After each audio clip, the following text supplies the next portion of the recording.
Eh bien c'est parti, bonjour à tous amis de la communauté et amis extra-communauté. Extra-communauté. On se retrouve aujourd'hui pour parler du flux de libération, le deuxième épisode. Si vous n'avez pas entendu le premier épisode, c'est pas de chance, il sera en ligne, peut-être quand celui-là sera en ligne. Et donc qu'est-ce qui s'est passé? Donc restez avec nous car aujourd'hui on va évoquer quels indicateurs suivre pour contrôler au mieux son flux de libération et qu'est-ce qu'on peut faire pour améliorer son flux de libération aussi. Voilà, donc un petit résumé de l'épisode précédent. Donc on a vu donc le flux de libération.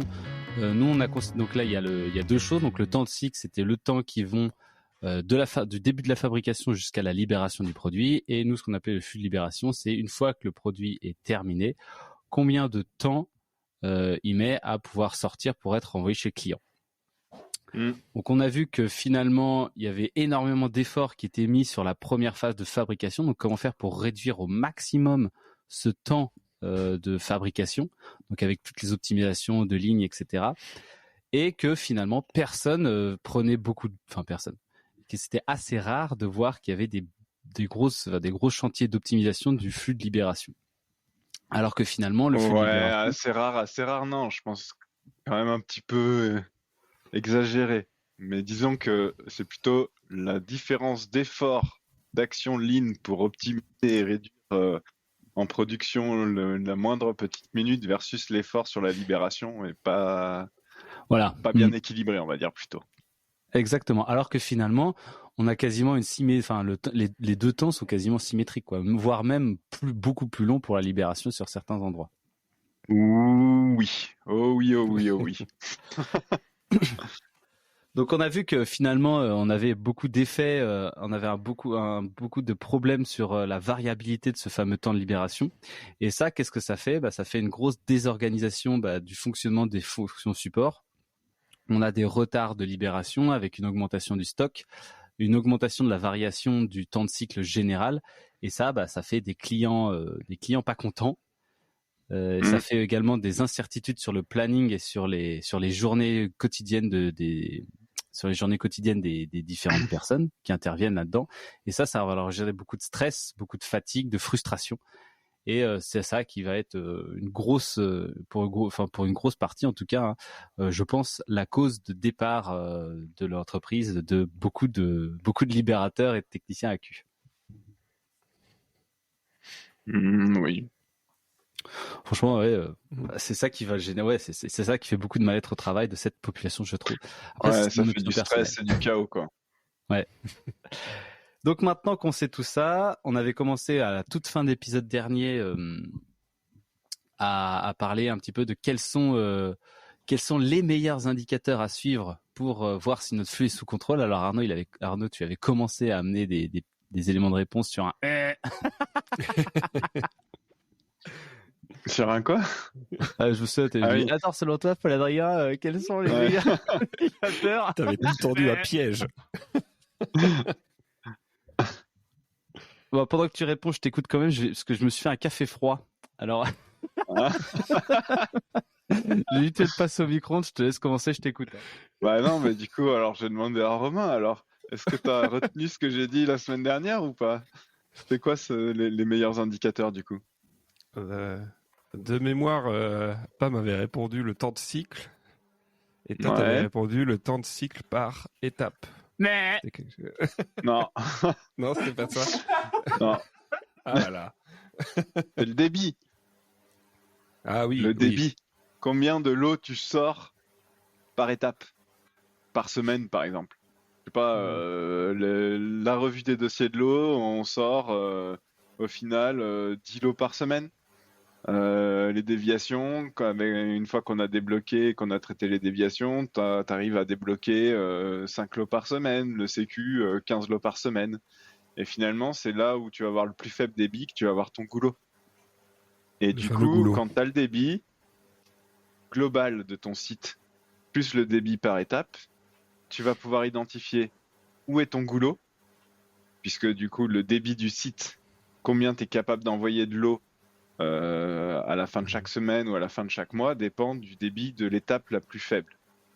Donc si tu as une étape qui envoie, je sais pas, on va dire 30 lots par mois, et que toutes les autres elles font plus que 30 lots, ton site sera capable d'envoyer que 30 lots par mois. Après ça, faut le lisser, hein, faut pas regarder à l'instant T, mais c'est lissé. Et au final, bah, quand tu as un débit en règle générale en prod, on a un débit qui est bien supérieur à celui de l'activité de libération. C'est pour ça que, après ça dépend des sites, hein, encore une fois, mais grosso modo c'est ça. Et après, une fois que tu as le débit, parce que du coup l'objectif ça reste aussi d'anticiper. Et une fois que tu as le débit, imaginons c'est ok, mon débit en médiane il est à 30 lots par mois. Et puis que tu as ton encours qui est j'ai 300 lots. J'ai 300 lots, capable de sortir 30 lots par mois. Bah, pour sortir 300 lots, il va me falloir 10 mois. Tout simplement. Et du coup, tu es capable d'anticiper quel va être ton temps de cycle futur. Et puis, du coup, de te dire, OK, en fait, il va falloir qu'on évalue comment augmenter le débit pour pouvoir réduire le temps de cycle et réduire l'encours. C'est là qu'interviennent les très célèbres actions coup de poing où finalement pendant un mois ou une semaine, les sites vont mandater tout le monde qui peut libérer des lots à libérer des lots toute la journée pendant une semaine. Donc là, tu vas artificiellement augmenter ton débit pendant une semaine, tu vas peut-être le tripler, je sais pas. Mais ce qu'on s'était dit la dernière fois, c'est qu'en faisant ça, bah, finalement, ils vont pas faire autre chose, quoi. Ouais. Et ça va, comme le bouchon à la sortie de l'autoroute, finalement, ça va mettre en pause tout le reste qui va prendre du backlog. Et en fait, ton action coup de poing, soit tu l'as fait à ressources égales, c'est-à-dire tu l'as fait avec les ressources qui sont déjà sur site. Et là, du coup, en fait, tu vas juste augmenter ton encours sur d'autres activités qui va venir au bout d'un moment te repénaliser sur ta libération. Donc en fait, ça fait un mode de fonctionnement par vague. Et on le voit souvent, hein, d'ailleurs. Quand tu regardes un peu, tu t'intéresses un peu à la théorie des contraintes et au flux supply sur LinkedIn, il y en a plein qui parlent de ces fameuses situations de fin de mois. Hein. On libère tout à la fin du mois et pas de manière lissée sur le mois. Bon, bah, c'est un peu des coups de poing mensuels, on va dire. Mais du coup, tu augmentes. En fait, finalement, tu as tellement libéré sur la fin du mois que au début du mois, tu te retrouves avec une grosse pile parce que tu as mis plein de choses en pause pour pouvoir libérer à la fin du mois. Et cette grosse pile, bah, bim, ça redevient un stock qui augmente petit à petit pour retourner dans ton cercle vicieux de temps en temps, tu fais une action coup de poing. Après, si tu fais une action coup de poing à ressources supplémentaires, donc tu fais intervenir des gens, là, tu peux limiter cet effet de réaugmenter tes encours par derrière, quoi. Seulement si tu mets des actions en place pour éviter, pour recadencer correctement ton flux, quoi. Ouais. Et alors là, ce qui va se passer, c'est que ça va remonter tout simple, ça va remonter, et puis fin d'année, tu vas te retrouver exactement dans la même situation que l'année d'avant, quoi. Je vais balancer un pavé dans la mare. Oh. Attention. Parce que là, on est en train de parler de théorie des contraintes aussi derrière. Hein. Et en fait, si on dit le goulot du site, imaginons, c'est la revue des dossiers de l'eau. Tu as un débit de 30 lots par mois à la revue des dossiers de l'eau. Et du coup, ça fait ton débit du site. Et qu'en prod, tu es capable de faire, 120 lots par mois. Eh ben, messieurs, dames, si on applique la théorie des contraintes à la lettre, le mieux, c'est de planifier sur le goulot. Donc planifiez votre prod pour en faire 30 par mois, pas plus. Parce que de toute façon, vous en sortirez pas plus. Et du coup, en faisant ça, vous allez faire quoi? Vous allez réduire peut-être des erreurs dans les dossiers de l'eau, des erreurs de prod, donc réduire en fait toute la pression sur la libération, et donc vous sortirez autant de l'eau avec moins de pression, voire même vous allez pouvoir avoir de la capacité pour augmenter le débit de la libération, et une fois que vous l'aurez augmenté, vous pourrez re-augmenter votre capacité de prod. Mais en fait, ça, c'est un espèce de tabou. À chaque fois que je le dis, ça sert à rien de planifier 120 lots si au final vous êtes capable d'en sortir que 30 dans un mois. Bah, c'est jamais appliqué. Parce oui, que mais en fait, il faut absolument remplir les machines de prod. Mais du coup, en fait, j'entends, mais si tu veux, la capacité de libération, elle est pas incompressible. C'est-à-dire que il suffit de mettre un peu de pression sur les mecs qui travaillent pour qu'ils fassent des journées jusqu'à 20h, 22h. Et puis ok, ça va les mettre à genoux, n'empêche qu'ils vont te les sortir. Non, mais ça c'est de la merde. Ça c'est de la C'est merde. de la merde. Parce que mais en plus, c'est le regarde. capitalisme, mon gars. En plus, non, mais regarde.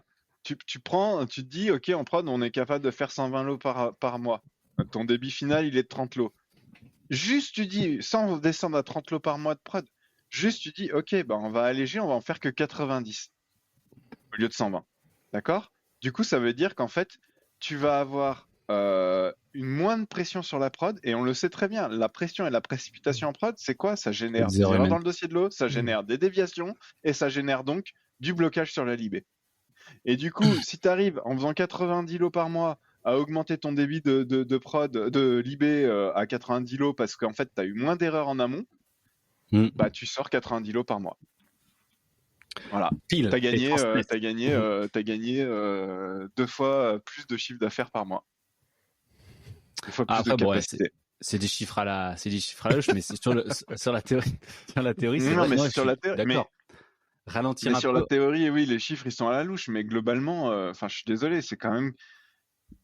Tu peux pas continuer tu peux pas essayer de déverrouiller la libération en continuant à en fait envoyer. Tu sais, c'est comme un barrage, quoi. T'envoies de l'eau, donc t'envoies des lots de la prod vers ton barrage de la libération. Au bout d'un moment, ça va déborder, ça va foutre le bordel, quoi. Donc il faut réduire le débit en amont. C'est logique. Et en plus, en réduisant, encore une fois, en fait, tu prends plus le temps et tu fais moins d'erreurs aussi. Alors ça, ouais. Du coup, ce que j'allais dire, c'est que ça, effectivement, c'est sur l'immédiat. Mais finalement, après, il y a plein d'autres moyens de travailler sur ton flux pour finalement ouvrir les vannes du barrage. Ah oui, bien sûr. Bien sûr. Mais en fait, il faut ouvrir, il faut attendre d'avoir ouvert les vannes pour pouvoir remettre le bon débit en amont, donc en prod, quoi. Ça sert à rien. Ça génère juste des stocks, des millions d'euros en stock, des millions et des millions. Alors encore une fois, on en avait parlé la dernière fois, hein. Ça dépend si tu as un centre de coût ou un centre de revenus. Mais dans tous les cas, ces stocks, en fait, ça pénalise plein de sites. Et il y a plein de sites qui ont des problèmes à cause de ça. Après, il y a aussi un truc. Là, quand je t'entends dire ça, il y a un truc qui me résonne un peu. C'est-à-dire, est-ce que si la vision du responsable du site est que la qualité en fait trop, c'est-à-dire qu'on est trop dans la surqualité, en les chargeant de tout un tas, en les chargeant de tout un tas de lois libérées, finalement, ils en viennent à réduire artificiellement leurs attentes pour arriver au bon niveau de qualité. Et ok, ils sont tout le temps frustrés, mais c'est pas grave parce que finalement, on n'a pas de problème sur nos lots. Et du coup, on revient à la situation que tu décrivais tout à l'heure, où là, les gens, ils se barrent pas parce que c'est le bordel et c'est le stress, ils se barrent parce qu'en fait, ils ont l'impression de se faire tordre le bras. Exactement, ouais. Après, en fait, là, il faut qualité, quoi. Hein. Il faut qu'il soit super fort aussi à la priorisation parce que finalement, tu te retrouves avec 1 million de trucs à regarder et finalement, pour sélectionner les plus importants sur lesquels tu veux travailler, il faut être super fort, quoi. Exactement. Et tu peux aussi pousser le fait que en fait là tu risques d'augmenter ton coût de personnel sur des actions de libération parce que tu as besoin de plus de mains. Souvent, hein, tu as en qualité, on dit non, on a besoin de plus de monde, on a plus de monde, et c'est des ressources qui coûtent plus cher aussi. Hein. Ah, ça c'est clair. Et voilà. Non, mais après, en tout cas, moi, je suis convaincu que tu peux sortir et avoir autant de revenus, de marge, etc.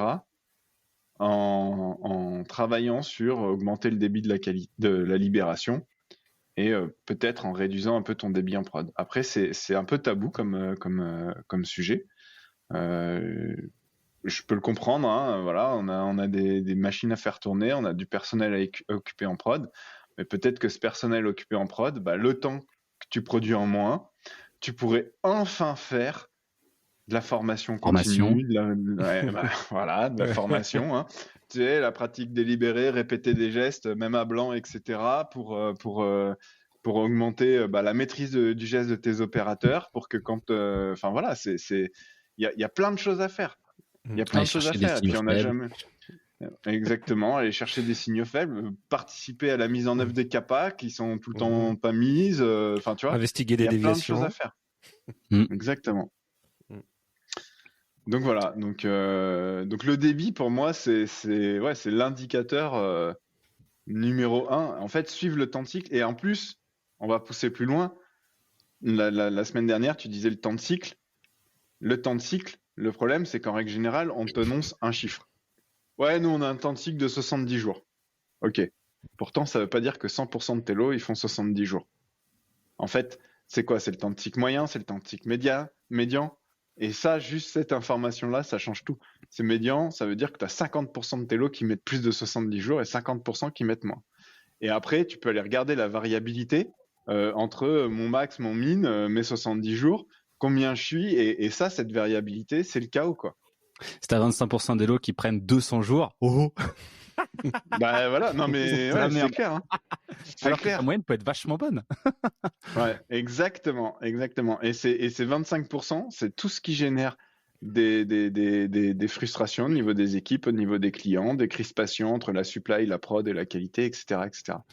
Donc, ce Donc, que tu es en train de dire, c'est qu'il faut pas forcément travailler sur réduire la moyenne du temps de cycle, mais réduire la variabilité du temps de cycle. réduire la variabilité du temps de cycle, la variabilité des débits et réduire le débit. Ça aboutira à réduire ton temps de cycle. Alors, ce qui est intéressant là, ça veut dire, et les gens finalement sont pas équipés parce que même déjà si par miracle on arrive à avoir des chiffres sur le temps de cycle, déjà en général effectivement comme tu dis, on a le temps de cycle moyen et ça représente pas vraiment la dose de réalité. chaos qu'il y a dans le service, quoi. Exactement, exactement. Et c'est vrai, comme tu le dis, sur les sites, on n'est pas équipé pour regarder parce que personne s'intéresse à la variabilité du temps de cycle. Personne. À part nous, quand on regarde, moi je sais quand on fait des missions sur les flux de libération, c'est le premier truc que je vais regarder, c'est quelle est la variabilité. Parce que tu peux... Putain, mais la quantité d'efforts pour réduire de 10 jours ton temps de cycle quand tu as une variabilité énorme, elle est démultipliée par rapport à réduire de 10 jours quand tu as un temps de cycle peu variable, quoi. Ouais. Ouais. Enfin, je sais pas si t'as un temps de cycle peu variable. Ah oui, d'accord. Parce qu'au final, tu veux juste, si t'as un temps de cycle qui a 70 jours avec une variabilité nulle, finalement, n'importe quelle action que tu fais, directement, tu vas avoir les effets d'un coup sur ta cible. Alors Exactement. que les actions que tu vas penser efficaces sur tes 70 jours, finalement, elles vont très peu impacter les quelques lots qui sont à 200, 250 jours. Et Voilà. finalement, ça va pas bouger, quoi. Exactement. Exactement. Alors que ouais, les premières actions qui sont pour diminuer la variabilité, elles vont rien avoir à voir avec les actions que tu peux faire sur les actions pour diminuer la moyenne. Parce que tu vas faire des trucs, tu sais, de la spéléologie, tu vas faire comprendre pourquoi ces lots, ça fait longtemps qu'ils sont là. Alors que théoriquement, si tu veux diminuer ta moyenne, tu vas aller suivre les gens au quotidien, tu vas aller voir qu'est-ce qui leur prend du temps, diminuer le nombre de pas entre la chaise et le tiroir. Et ça, finalement, sur la variabilité, mais zéro effet, quoi. Ouais. Ouais. Et alors après, on va pas se mentir, bien sûr, il y aura toujours de la variabilité parce que tu auras toujours une déviation pourrie là qui vient t'éclater ton temps de cycle. Mais ça devrait pas être plus de 10% quoi, de tes lots qui devrait être comme ça. Et en fait, c'est là où tu vas pouvoir te poser la question. La dernière fois d'ailleurs, tu m'avais dit, ouais, je t'avais montré un exemple où on avait une énorme variabilité sur la revue des dossiers de l'eau. Tu m'avais dit, bah ouais, mais parce qu'ils attendent que les déviations soient clôturées pour revoir le dossier de l'eau. Et ouais, et donc là, en fait, quand tu commences à regarder dans le détail, tu te dis, bah en fait, ouais, c'est vrai, ils attendaient que les déviations soient clôturées pour revoir le dossier de l'eau, mais pourquoi? Quel est l'intérêt? Et est-ce que tu peux pas réduire la variabilité sur tes dossiers de l'eau? Et en fait, au final, là où tu devrais avoir et où tu peux accepter de la variabilité, c'est sur tes déviations et tes OS. Et après, tu dois travailler ça et le suivre au millimètre pour éviter d'avoir trop de variabilité sur ces trucs-là. Mais tout le reste, les dossiers de l'eau, les analyses, tout le reste, il n'y a pas de raison qu'il y ait de la variabilité, quoi. Un dossier de l'eau, il sort de prod, 10 jours après, maximum, il devrait être vu par tout le monde. Même le pharmacien, même s'il y a encore des déviations sur le lot, il n'y a aucune raison. Non, mais parce que le dossier de l'eau, c'est pas ça. C'est pas parce que le pharmacien il a signé le dossier de l'eau que ton lot il est libéré. C'est pas vrai. Donc Plus on maintenant, peut, en tout cas. oui, plus maintenant, mais ça fait longtemps même. Mais du coup, tu peux très bien revoir tes dossiers de l'eau, à moins que ta déviation elle soit sur le fait qu'il y a que ce soit à cause du dossier de l'eau. Tu vois, tu as perdu des pages de ton dossier de l'eau. Bon, ok, là je veux bien que tu attendes la fin de la déviation pour relire ton dossier de l'eau. Mais allez, vas-y, ça c'est même pas 1% de tes déviations, quoi. C'est Donc, 0%. Si en plus tu trouves une nouvelle déviation en relisant ton dossier de l'eau, tu repars pour 30 jours. Quoi. Exactement. Et ça, c'est un vrai truc. Hein. Ouais. Donc, ça, c'est un vrai truc, quoi. Parce que ça arrive souvent. Donc, ouais, non, du coup, ouais, la variabilité de ces indicateurs. En fait, il faut pas regarder que ça soit le débit, que ça soit le temps de cycle. Il faut pas regarder un chiffre unique, quoi. Il faut regarder la variabilité. Et si on peut, du coup, finalement, la variabilité de chacun des postes, quoi. Exactement, la variabilité au global et la variabilité de chacune des étapes de ton cycle de libération. Est-ce que est-ce qu'on peut généraliser en disant qu'une augmentation une diminution du débit, c'est un problème de méthode, et une augmentation de l'encours, c'est un problème d'organisation? Non, ça n'a pas de sens ce que tu dis.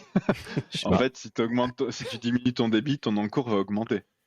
Déjà. Bah, pas forcément immédiatement.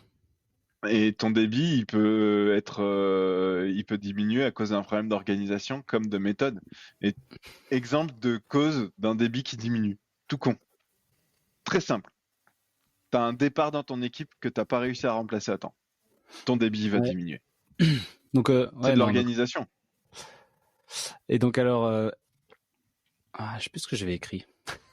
Mais en fait, la cause de ta diminution de débit et donc de ton augmentation d'encours, ça peut être aussi bien de la méthode que de l'organisation. Les deux sont possibles, quoi. Ouais, Et puis, c'est tu as vrai. aussi du pilotage anticipé. Ah, c'était ça. Tu vois, je sais pas, tu sais que tu vas avoir une augmentation d'activité, Mhm. mais t'as pas mené les actions nécessaires pour encaisser cette augmentation d'activité. Donc, ton débit va rester le même en sortie, mais en amont, il va augmenter. Et du coup, en fait, tu vas augmenter tes stocks.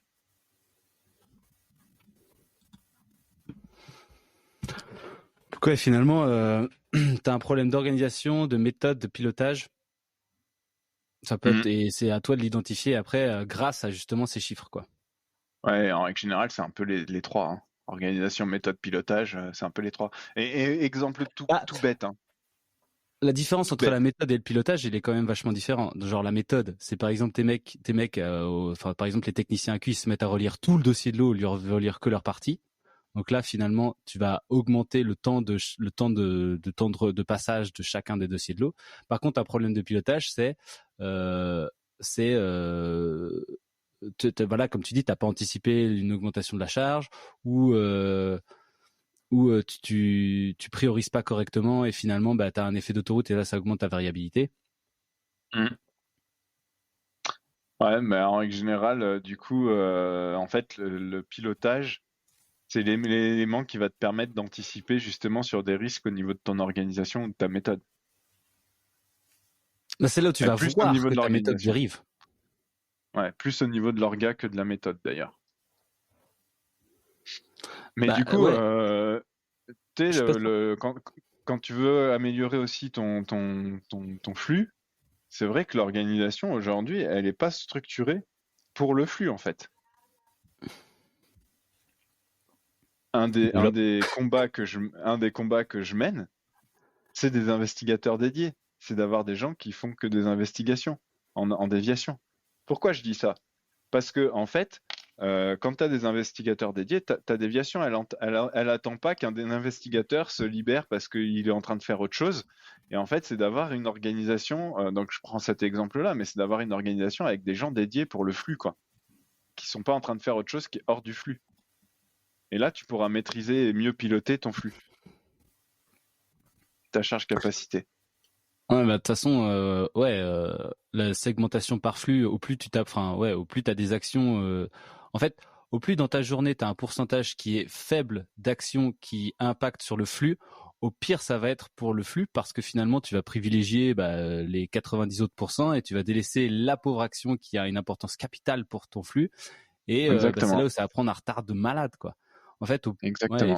faut que les gens qui interviennent dans le flux, ils aient que ça à faire parce que c'est là où finalement c'est le plus critique pour l'entreprise, quoi. Bah ouais, clairement. Est-ce que on montrerait pas une petite démo de notre outil?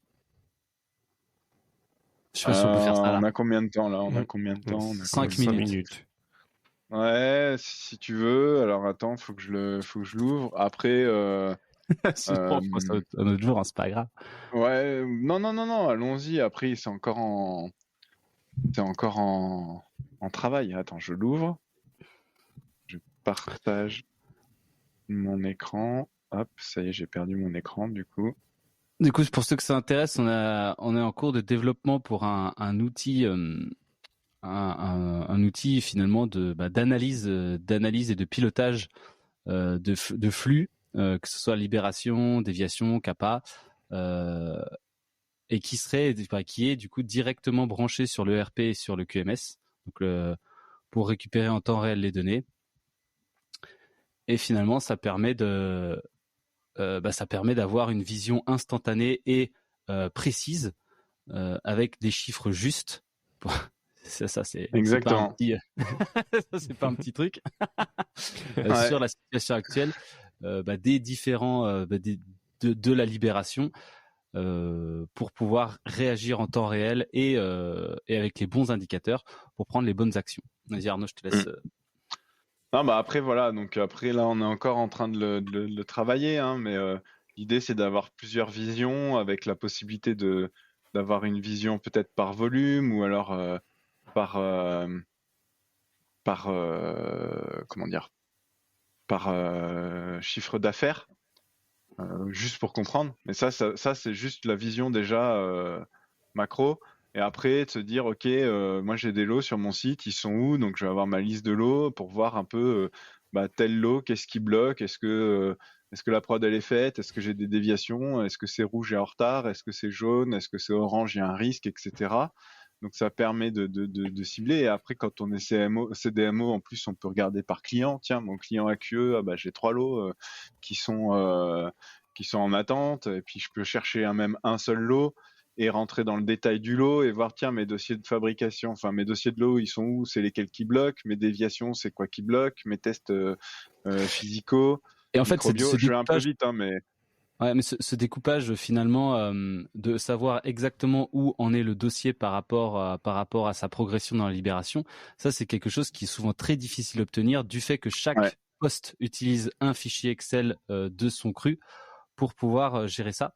C'est souvent des informations qui sont enfin parfois dans le RP, parfois hors de l'ERP et ou partiellement dans le RP. Et finalement, ça c'est très compliqué d'avoir cette vision-là en temps réel sur un site pharmaceutique, quoi. exactement. Mais après, voilà, là, j'ai montré une vision par lot, mais après, ouais, je parlais de la variabilité, de la performance, ne serait-ce que d'avoir un peu ces visions de prospective, justement, sur la base du débit et de l'encours, de savoir un peu où est-ce qu'on va atterrir demain, après-demain, dans un mois, sur les encours de l'eau PSO, PF, anomalies, etc. Et puis avoir un découpage justement de la variabilité Ah, c'est ça qu'on parlait. Ouais. par étape, etc. Donc ça, c'est super important. Personne ne le regarde, hein, mais ça, c'est super important. Donc Et là, puis pour rejoindre derrière, avec tu vas avoir... Pardon. je disais pour rejoindre avec ce qu'on disait juste avant, par exemple là sur la variabilité du temps de cycle que tu montres, la première ligne là tout en haut, on voit Ouais. en fait il y a le temps de cycle moyen, il est à 60, le médian pardon, il est à 62 jours. On voit que Mhm. du coup il y a des lots qui prennent jusqu'à 173 jours. Et C'est donc ça. ça veut dire qu'il y a 25% des lots qui prennent entre 96 et 173 jours. C'est énorme. Et Exactement. alors que le chiffre qu'on affiche à tout le monde, c'est C'est 62. 62. Et 25%, c'est 1 sur 4, quoi. Enfin, c'est vraiment énorme. C'est un truc de fou. Et après, du coup, l'outil derrière, dans l'idée, c'est aussi d'en faire un outil de pilotage. Donc là, c'est plus analyse, prise de recul et identifier où travailler. Mais derrière, tu peux avoir... donc là, imaginons qu'on est dans l'unité de prod 1. Moi, je suis responsable de l'unité de prod 1. Bah, je peux piloter mon activité avec, mes dossiers de l'eau. J'ai 28 dossiers Fab chez moi à revoir. Repart et Lio aussi. J'ai des actions en cours, boum, hop, je peux cliquer, voir mon lot là. Le dossier de l'eau fabrication, il est revu en priorité par Mélanie Sen aujourd'hui.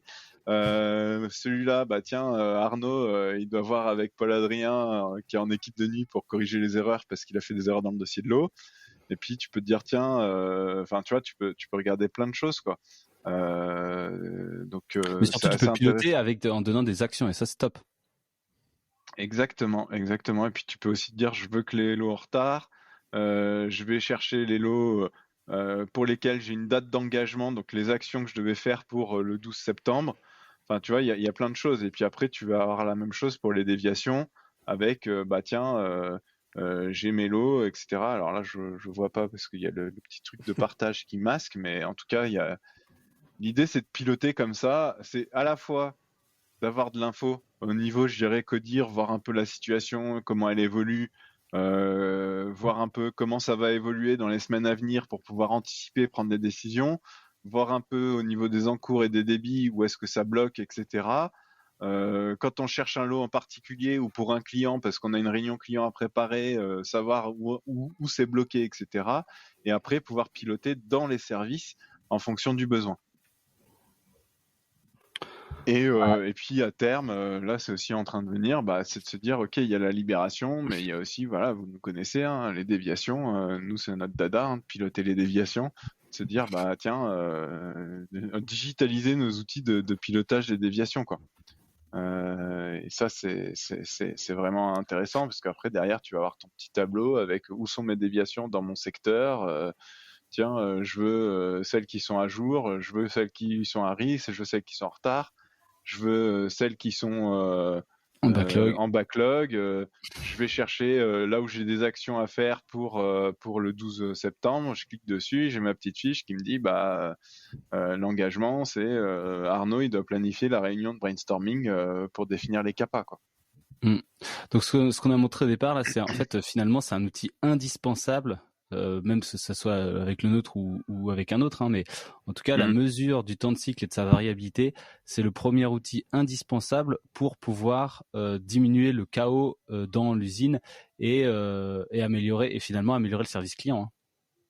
Hein. En fait, ouais. Et en fait, pourquoi c'est indispensable? Alors tout le monde le connaît, hein, cet adage. On ne pilote bien que ce que l'on mesure, on améliore bien que ce que l'on mesure. Sans la mesure, sans cette vision. Et vraiment, j'irai encore une fois sur la vision de variabilité. Sans cette vision-là, moi, je vois pas comment tu peux prioriser tes actions d'amélioration. Hein. Je vois pas, parce que en fait, tu le fais au ressenti. Exactement. Et définir, parce que ce qu'on a dit justement, c'est que les actions pour diminuer la variabilité et les actions pour diminuer le temps, le temps de cycle moyen, elles sont vraiment différentes, quoi. Exactement. Et il faut d'abord réduire la variabilité avant de réduire le temps de cycle, quoi. Voilà, bon ça fait 30 minutes en tout cas ça passé très vite. Je pense que c'est un super épisode. On a même, je trouve, on a quand même pas mal synthétisé ce qu'on pensait là-dessus. C'est vachement intéressant. Appuie sur les touches. En tout cas, n'hésitez pas à nous contacter si ça vous intéresse ou si vous avez des questions là-dessus. Ouais, de toute façon, on travaille encore dessus. Mais on en reparlera de cet outil aussi, parce que, mine de rien, je pense que c'est quand même quelque chose d'incroyable. En tout cas, j'y crois à mort. Yes. N'hésitez pas à commenter même sur la communauté, n'hésitez pas à vous inscrire, la newsletter, tous les trucs, puis la masterclass de dossier de l'eau, hein, qui arrive bientôt. Et ouais, dans une semaine, un peu plus. Dans une semaine, mais bon là c'est un peu caduque parce que ça m'étonnerait que cet épisode sorte dans une semaine, donc désolé, vous avez raté le départ. Vous inquiétez pas, il y en aura d'autres sessions. Après, le replay sera disponible sur la communauté tout de suite. Ah, tout de suite, ouais. On le voit, voilà. Ah super, voilà pourquoi il faut rejoindre la communauté, comme ça il n'y a pas besoin d'attendre pendant des semaines qu'il y ait un montage qui soit fait pour le mettre ailleurs. Allez, en tout cas, merci à tous de nous suivre et à bientôt pour une prochaine pause ou une prochaine étude de cas. Allez, Salut à tout le bientôt. monde.